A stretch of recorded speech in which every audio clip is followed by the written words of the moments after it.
यही परमात्मा और जिसे मनुष्य परमेश्वरी शक्ति के नाम से जानते हैं उसका द्योतक है।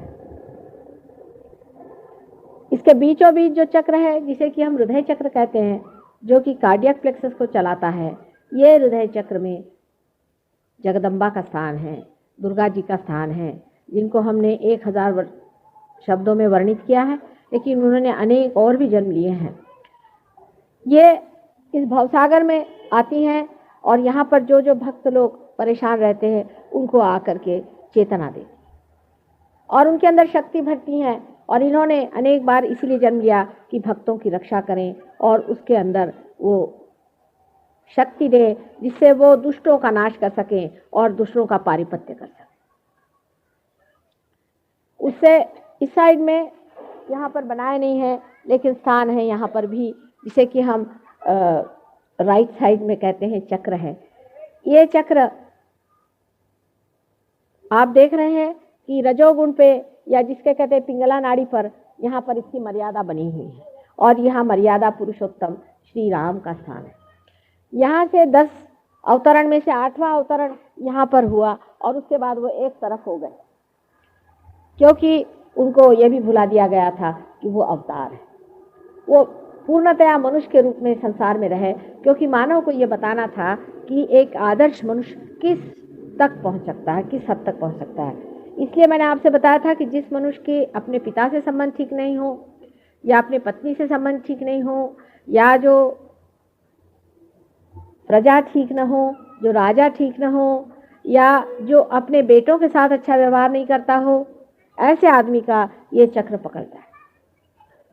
अगर ये किसी आदमी का चक्र पकड़ा हुआ है तो उसको जान लेना चाहिए कि कहीं न कहीं उसके व्यवहार में मर्यादा नहीं रह चुकी।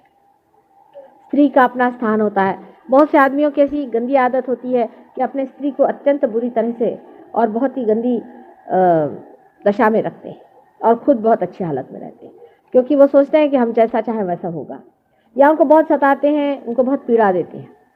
और बहुत से आदमी ऐसे भी होते हैं कि जिनमें एक पत्नी व्रत नहीं रहता। या तो आप विवाह ना करें, अगर आप विवाह करते हैं तो जो कुछ भी विवाह के उसके जो मंगल पद हैं उनके साथ आपको रहना चाहिए। जो आदमी विवाह करके और उसका उल्लंघन करता है, उसको विवाह करने का कोई अधिकार नहीं और वो इसलिए शासित होता है। हम लोग इसको कुछ समझते ही नहीं है। आजकल ऐसी दुनिया हो गई कि हम इस चीज़ को कुछ समझते ही नहीं है। हम सोचते हैं कि वाह, हम तो राजा साहब हो गए और हमारी तो मैत्रानी घर में, उसके साथ जैसा भी व्यवहार करें हमें तो कुछ करता ही नहीं। ये बात नहीं, आपका ये चक्र पकड़ जाता है। और फिजिकली क्या होता है, फिजिकली जब ये चक्र पकड़ता है तो आपको श्वास की बीमारी लगती है, आपका सांस फूलने लग जाता है। अनायास आप चलते हैं तो आपको लगता है मेरा श्वास फूल रहा है। आप में बड़ा क्रोध आ सकता है, इससे क्रोध भी बहुत आ सकता है और इससे आगे चल करके आपको कैंसर हो सकता है लंग्स का, और इस तरह की अनेक बीमारियां हो सकती हैं। ये ज़रूरी नहीं कि ये सारी चीज़ें आपको इसी चक्र की वजह से हो, अनेक चक्रों से भी हो सकती है, लेकिन एक बीमारी से हो सकती है इस तरह से। इसलिए जो इंसान अपनी पत्नी का लक्ष्मी स्वरूप, उसका मान सम्मान घर में नहीं रखता है, उसमें अनेक तरह से पीड़ित होता है। उसके बच्चे उसकी इज्जत नहीं करेंगे, और अगर बच्चे ने उसकी इज्जत भी की तो भी वे व्यर्थ जाएंगे, क्योंकि माँ ये शक्ति स्वरूप होती। अपने देश में माँ का बड़ा मान है, और जब पुरुष ये समझ लेता है कि मेरे बच्चों की माँ है, तब उसे लक्ष्मी स्वरूप अगर न समझे तो उसने श्री रामचंद्र जी को नाराज़ कर दिया। इतना ही नहीं, हनुमान जी को नाराज़ कर दिया। हनुमान जी की तो ये दशा थी कि उन्होंने रामचंद्र जी के विरोध में भी सीता जी को सपोर्ट किया था। तो ऐसे हनुमान जी से बहुत बच के रहना पड़ता है। हनुमान जी तो आप जानते हैं कि बड़ी बीहड़ देवता है।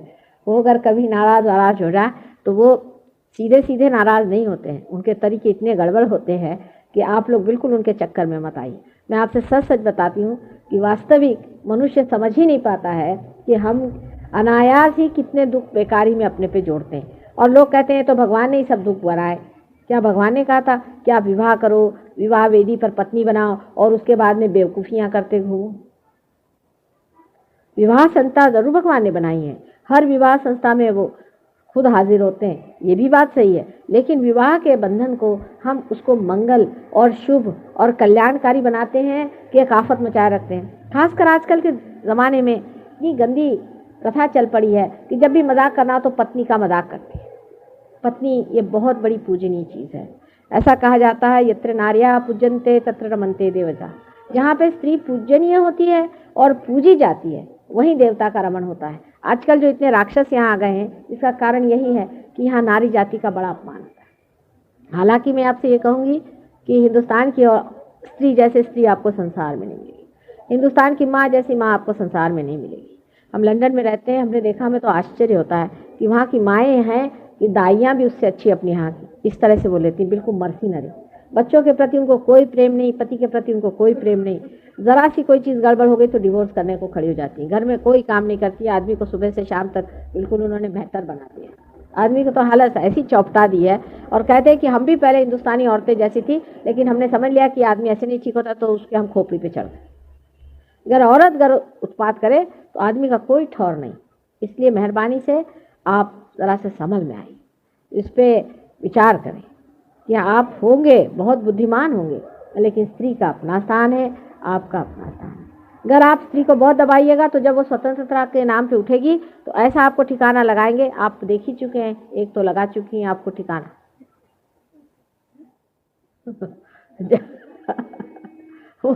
वो उसी यूपी के देश से पैदा हुई जहाँ सीता जी को घर से निकाल दिया था, और अब देखिए जो आई हुई हैं इस तरह के नमूने।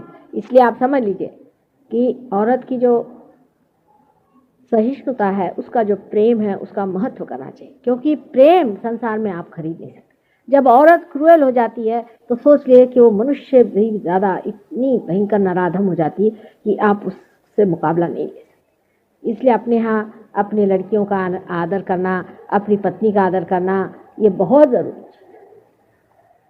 है। उससे ऊपर का जो चक्र है, जिसे कि हम विशुद्धि चक्र कहते हैं, इसके बारे में भी मैंने आपसे बताया था कि ये श्री कृष्ण का चक्र है, इसमें राधा जी का वास है। जब श्री कृष्ण जी संसार में आए तब पहली मर्तबा मनुष्य की अवेयरनेस में, उसकी चेतना में डिप्लोमेसी का सेंस आया।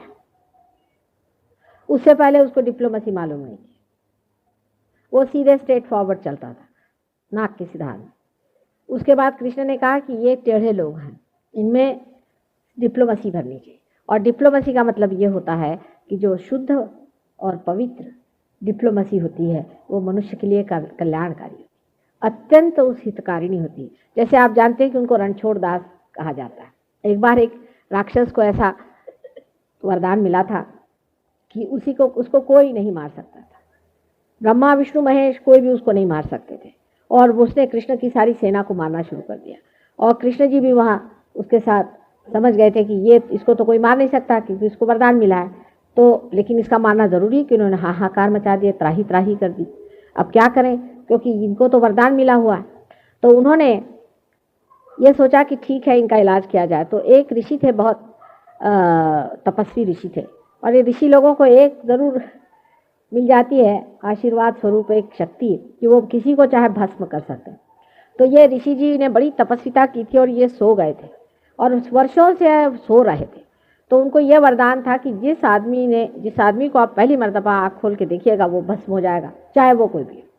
तो ये रणछोड़ दास जी भागते भागते और इस राक्षस को अपने साथ लेते हुए, राक्षस उनको फॉलो कर रहा था, उसकी गुफा में गए और जा करके उस पर ऊपर एक कपड़ा डाल दिया, अपनी जो शॉल थी उस पर बिछा दी।